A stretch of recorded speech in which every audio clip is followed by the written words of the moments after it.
place I've ever been. Hello guys, welcome back to another lovely trading video. This one's going to be a bit of the recap and a bit of like the strategy building series that I've kind of just started.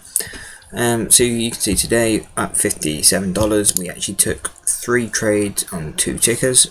So we'll kind of go through these and I'll show you the adjustments I made to the strategy from last night and why I made these changes. So firstly, on the AMD side, we went long at this zone here, and then you can see locked in profits at the 9. Same here, we shorted this area here, re-shorted here, and then locked in, well, not profits, I believe that was that trade where we ended up losing like $5. So the second trade we lost a bit of, oh no, sorry, actually we traded it 3 times. Long here, covered here, short here, covered here, and then short cover. So yeah, the first 2 trades on AMD we made money, that last one we lost it. So actually we'll also quickly go over through Facebook, and then I'll kind of show you what's kind of changed from yesterday's. So on Facebook, again the same kind of trade. We sold this top of the move here and covered as soon as we came into the 9. So we'll go on to AMD to go through the strategy changes. But before you kind of know, what I was looking to do is trade outside of these it's like a support and resistance line. So I was waiting for the break, retest, so if it like break through, retest and carry on for the long. But I kind of decided to change that to actually playing trend reversals in the opposite of direction of what they're currently going, and using the support as an actual support instead of waiting for it to kind of turn into a resistance and carry on. So I'm now not just partnering this with just a random entry. I'm looking for one other kind of entry criteria as of now, and that's being extended from the 9. So you can see here we had a quick sell off in AMD and we were pretty extended from the 9. This kind of shows me thinking of like a rubber band, is it's got to retrace to the 9, and what is really the best time for it to be doing that? Probably when it's coming into an area of buying pressure or selling pressure, depending if it's a support or resistance. But here we should have some volatility. So that's kind of what happened here. We had some buying pressure and then it continued. Obviously in hindsight we sold very early, and that's part of the strategy building we'll do, is not just to take a tiny bit of profit, because you can see we entered right at the bottom of this move, it then went all the way at the top, and looking at this, that was a 2.5% move, $1.70, and looking at this, we literally bought the bottom of this move and sold the exact top. Looking at that, I mean, we could definitely improve our entries and exits, but again that happens with time, using the strategy, seeing what works, seeing what doesn't, and then you can make those kind of adjustments as you go. So I'll be looking in a way to kind of adjust this strategy to allow me to lock in profits, so we don't ever turn red on the trade, while being able to continue locking in profits as we continue these trends.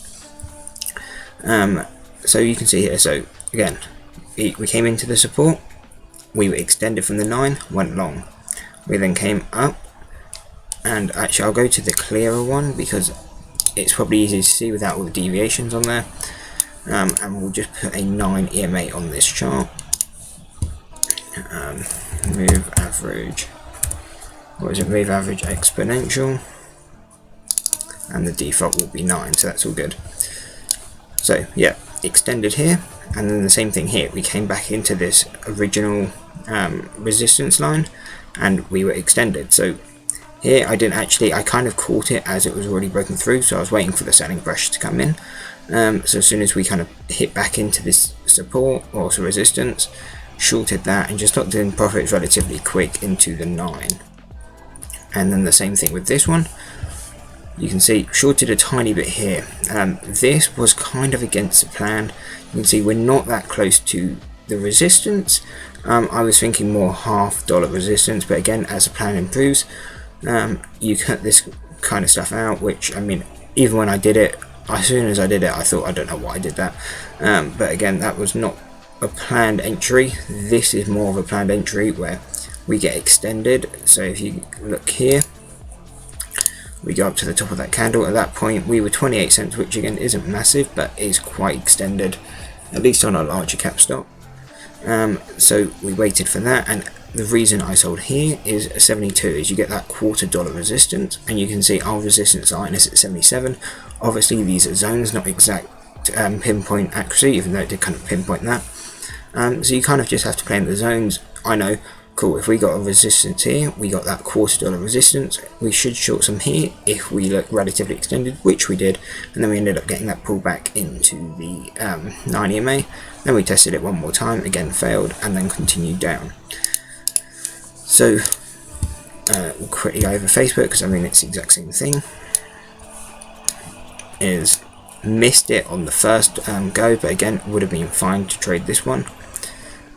If you would have seen, again, either way here, if we caught it in the first minute, which I never trade that first minute candle, we were extended, and again when we came into it the second time, we were quite extended. I mean, if we go here, we're probably at least 50 cents or so extended, 90 cents extended, which, you know, here, then that's why it kind of most likely traced back. And then on this one, you can see we were extended from that 9. So if we go, we were over a point, I believe. Yeah, $1.30 extended. So short that at the resistance and continue that, and lock in the profits coming down into that 9 EMA. But as I said, we need to work on a way to kind of lock in more of the profits. In this case, it worked very well. And in this case, I don't mind it as much if we're getting about a point off the trade. I mean, that's great. The one on the AMD, I mean, we were getting, what was that? AMD, not as much, I don't believe. We were shorting, or went long. Yeah, so there we made, you know, like 7 or 10, 15 cents, 20 cents, nothing crazy. Again, on the other trade, 12 cents. Just not big movements, and that's one thing I need to adjust. But again, this is only episode 2 of the strategy building, so we'll get into that.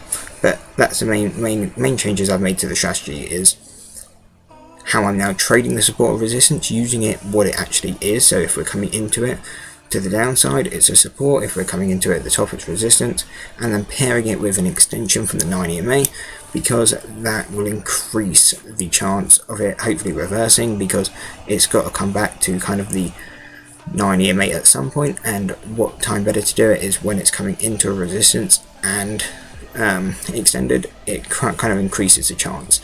So I'll be staying away from trades. We'll see if it did it throughout today, like here, where we kind of tested it and we weren't really that extended.